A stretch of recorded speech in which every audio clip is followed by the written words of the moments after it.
तो basically question में क्या बोल रहा है कि M2CO3 कोई मेटल कार्बोनेट है जिसका हम HCl के साथ रिएक्शन कराएंगे तब हमें MCl CO2 + H2 मिलता है। मतलब बेसिकली मेटल का हाइड्रोक्लोरिक एसिड का रिएक्शन कराएंगे तो हमारे पास ये प्रोडक्ट्स आते हैं। ठीक है, तो हमने यहाँ पर MCl कैसे लिखा वो देखते हैं पहले एक बार। देखो CO3 की जो पावर, बेसिकली CO3 पे जो चार्ज होता है -1 है, -2 है। जब हम इसका मॉलिक्यूलर फॉर्मूला बना रहे होंगे तो इसका मतलब इस पर +1 चार्ज आ रहा होगा, मतलब M पर +1 चार्ज होगा। तो इस वजह से यहाँ पर क्लोरीन पे -1, इस पर +1, तो ये MCl हो गया सिंपली। ठीक है, अभी हम इसको बैलेंस कर लेते हैं। हाँ, अभी हम इसको बैलेंस कर लेते हैं। फिर से ब्लर हो गया, तो हम इसको बैलेंस कर लेते हैं। यहाँ पर M2 है तो यहाँ पर भी M2 हो जाएगा। यहाँ पर HCl यहाँ पर 2 हो जाएगा। यहाँ पर हाइड्रोजन 2 है, यहाँ पर भी 2 है, यहाँ पर ऑक्सीजन 3 है, यहाँ पर 3 है, कार्बन 1 1। ये इक्वेशन हमारी बैलेंस हो गई। ठीक है, अभी हमें क्वेश्चन में गिवन है, अभी हम इस इक्वेशन से एक बात देख सकते हैं, जो M2CO3 के 1 मोल से CO2 का 1 मोल बन रहा है।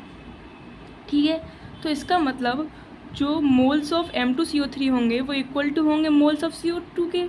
तो हमें जो क्वेश्चन में मोल्स ऑफ CO2 जो गिवन है, मोल्स ऑफ CO2 हमें क्वेश्चन में कितने गिवन हैं, 0.01186 हमें, तो इतने ही मोल हमारे M2CO3 के भी होंगे।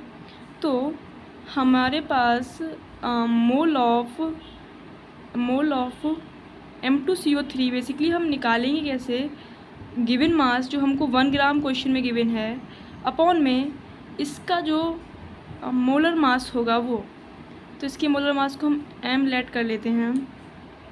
मोल्स हमें मिल गए और हमें क्वेश्चन में जो मोलर मास है वो M2CO3 का जो मोलर मास है वो ग्राम पर मोल में निकालना है।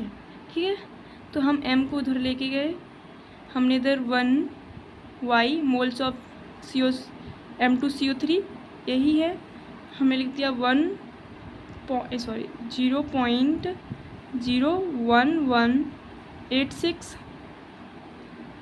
ये क्या है, ऊपर मास ग्राम में है, ये नीचे मोल में है, तो ये यूनिट भी होगी हमारी। ठीक है, इसके लिए ठीक है, तो इस M की वैल्यू को जब हम डिवाइड करेंगे तो ये अप्रॉक्सीमेटली हमारी, इसको जब सॉल्व करेंगे तो ये अप्रॉक्सीमेटली 84.31 आती है। ठीक है, तो यही हमारा मोलर मास आ गया M2CO3 जो हमसे क्वेश्चन में पूछा गया था, 84.31 ग्राम पर मोल।